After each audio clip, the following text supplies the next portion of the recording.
Naisipan ba tayo dapat nagsisimula? Baby, pakiusap. Kung magpapakilala sana, para bang idaan mo lahat sa hawa.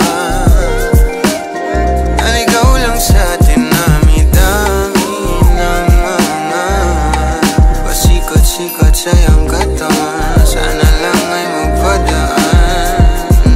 Nabulag sa iyong mga kurbada, nabudol sa mga usapang walang kontrata. Harutan hanggang sa abutan ng umaga.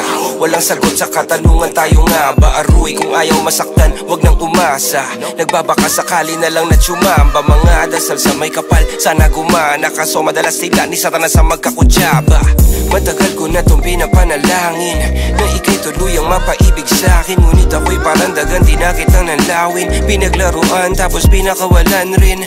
Tinigay tahimik, isip ay malalim. Hirap lang basahin, tila babaybayin. Sarili kong lingwahe ng pag-ibig ay pag-amin. Ikaw ginawa mong sining ang pagiging sinungaling. Kung magpapakilala sana,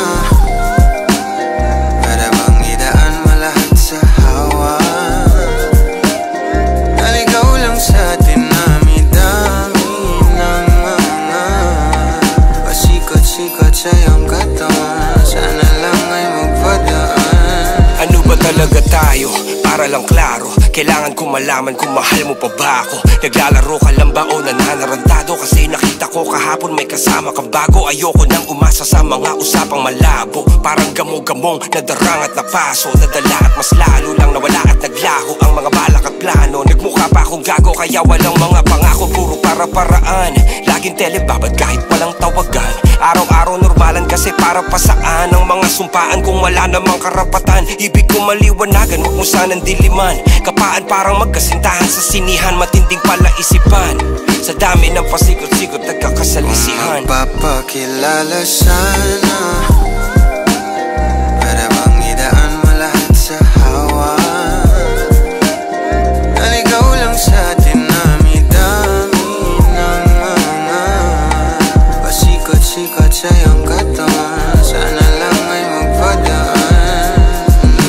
Oras at konting espasyo lang ang kailangan nating dalawa sa ngayon. Ngunit parang di naman to hadlang. Palapit na tayo sa kalagwagan.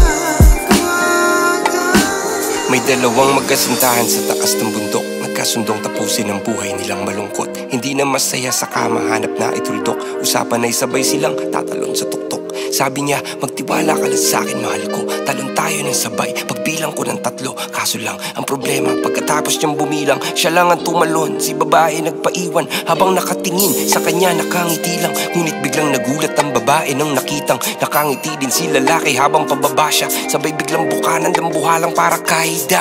Ngayon sino mas taksil sa dalawa? Sino ang mas tuso? Sino ang mas tanga talaga? Yung lalaki ba na may dalang back up plano? Yung babae na wala siyang balak back up?